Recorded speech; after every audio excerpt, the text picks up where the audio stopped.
Car Taiwan में उतर गई अमेरिकी सेना। आखिर अमेरिकी सेना क्यों बना रही है हथियारों का डिपो? क्या यहाँ भी जंग होगा शुरू? तो वहीं दूसरी तरफ अजरबैजान की मीडिया भारत के आर्मेनिया को हथियार देने पर क्या बोल पड़ी। जानेंगे अजरबैजान और पाकिस्तान का रिएक्शन भारत पर। जियोपॉलिटिक्स में बहुत कुछ चल रहा है, आइए जानते हैं इन खबरों को विस्तार से। ये माना जा रहा है कि जिस तरीके से यूक्रेन और रूस की जंग अभी तक चल रही है, वैसी ही जंग एशिया में भी चलेगी और ये ताइवान और चीन के बीच कभी भी शुरू हो सकती है। लेकिन यूक्रेन और ताइवान दोनों जगह एक देश की बहुत बड़ी भूमिका है और वो देश कौन सा है? अमेरिका है। अमेरिका जो इन दोनों ताइवान और यूक्रेन को सपोर्ट कर रहा है, पर यूक्रेन और ताइवान में एक बहुत बड़ा फर्क है और यही फर्क अमेरिका के लिए एक चैलेंज बन गया है। यूक्रेन को आप देखेंगे मैप में तो यूक्रेन से लगती हुई कई देशों की सीमाएं हैं और कई ऐसे रूट हैं जिसके जरिए आसानी से अमेरिका यहाँ हथियारों को ड्रॉप कर देता है,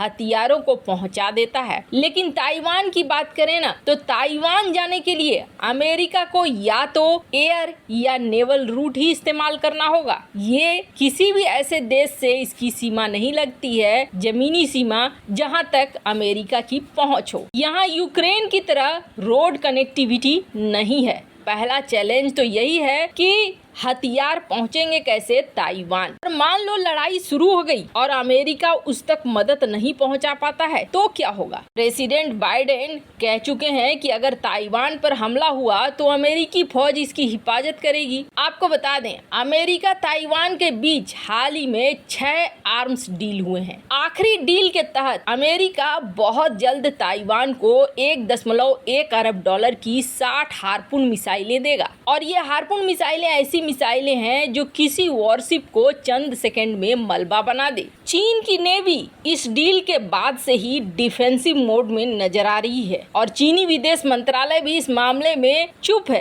पर अमेरिका ने अब ताइवान में चीन को निपटाने की तैयारी बेहद तेजी से शुरू कर दी है और अमेरिकी रक्षा विभाग यानी पेंटागन के अफसर कथित तौर पर पहुंच चुके हैं। कहा जाता है कि सैकड़ों की संख्या में सैनिक ताइवान पहुंच चुके हैं। अब इनके सामने जो सबसे बड़ी समस्या है कि ताइवान को हथियार कैसे पहुंचेगा अगर अचानक से हमला हुआ तो। अब इसके लिए कहा जा रहा है कि अमेरिकी मिलिट्री इसके लिए डिपो तैयार कर रही है। ताइवान को चारों तरफ से घेरने का प्लान है। ये चीन ने अपने युद्ध अभ्यास के दौरान दिखा दिया कि किस तरीके से पूरी दुनिया से ही ताइवान को काट देगा। इसी परेशानी से निपटने के लिए अमेरिका ने ताइवान में हथियारों के डिपो तैयार करने शुरू कर दिए हैं। कुछ तो तैयार हो भी गए हैं। अमेरिका अपने बड़े बड़े वेपन प्रोडक्शन कंपनियों को जरूरी हथियार बनाने के लिए लगा चुकी है। पेंटागन के अफसर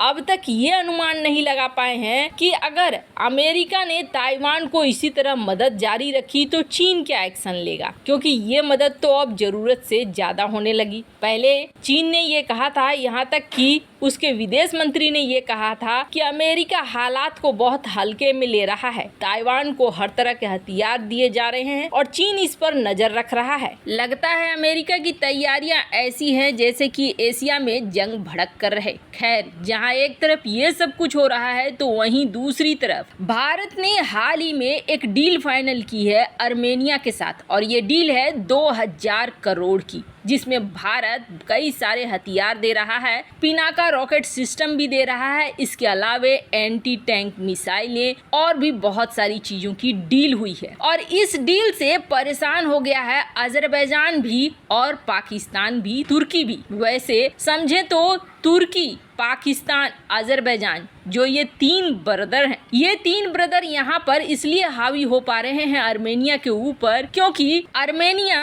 रूस से ट्रीटी में मदद मांगने को जाता है और रूस इस ट्रीटी में मदद नहीं कर पाता है जो ट्रीटी उसने आर्मेनिया के साथ साइन की है। हालांकि रूस उस ट्रीटी में इसलिए भी मदद नहीं कर पाता है क्योंकि यहाँ पर तुर्की बीच में आ जाता है और कूटनीतिक रूप से तुर्की की मदद चाहिए रूस को, ताकि नाटो में स्वीडन फिनलैंड की एंट्री को तुर्की रोक सकता है। और अभी तक आप देखेंगे फिनलैंड और स्वीडन के मामले में तुर्की ही रोड़ा बना हुआ है। हो सकता है एक कूटनीतिक दबाव है रूस के ऊपर जिसकी वजह से रूस एक्शन नहीं ले पा रहा हो, आर्मेनिया की मदद नहीं कर पा रहा हो सकता है ये भारत और रूस की आपसी समझदारी भी हो जहां आर्मेनिया और भारत की ये डील फाइनल हो गई। हालांकि इस डील के चर्चे अंतरराष्ट्रीय मीडिया में भी होने लगे और लगभग सब जगह होने लगे। इस डील के चर्चे होने का सबसे बड़ा कारण था कि एक तो इतना बड़ा डील हुआ था, वहीं दूसरा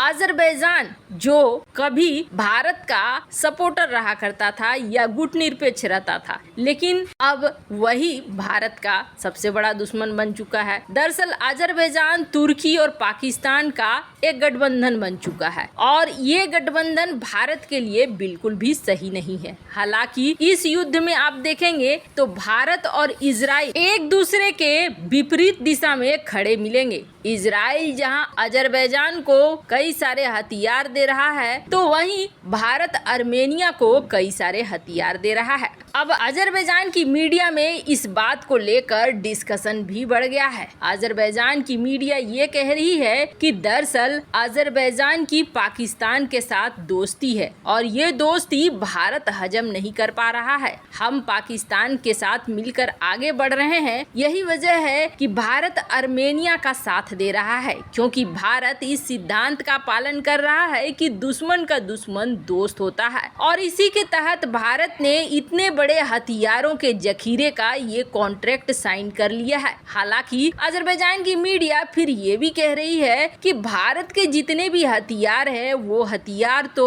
रूसी हथियारों के कॉपी हैं और रूस के दिए गए हथियारों से बनाए गए हैं, इसलिए इनमें कोई दम नहीं है। भले ही पिनाका दे दे या फिर गोला बारूद दे दे, हमारे पास तो बहुत अच्छे हथियार हैं। वो हथियार जो हमें तुर्की ने दिए हैं, वो हथियार जो हमें पाकिस्तान ने दिए हैं, ये ऐसे हथियार हैं जो काफी मॉडर्न हैं और काफी एडवांस है। हमने इन हथियारों से आर्मेनिया के जंग में लोहा मनवाया है। भारत लाख हथियार दे दे, आर्मेनिया का कुछ नहीं होने वाला है। भारतीय हथियार किसी काम के नहीं है। खैर, अजरबैजान चाहे कुछ भी कह ले, लेकिन भारत अब धीरे धीरे हथियारों के मार्केट में पकड़ बना रहा है और जहां तक ये सिद्धांत है दुश्मन का दुश्मन दोस्त होता है, ये भी अपनी जगह सही है। वैसे आपको क्या लगता है, भारत ने आर्मेनिया को हथियार बेचकर सही किया है या नहीं किया है? कमेंट कर अपनी राय जरूर बताएं। जल्द मिलते हैं अगले वीडियो में नई खबर के साथ।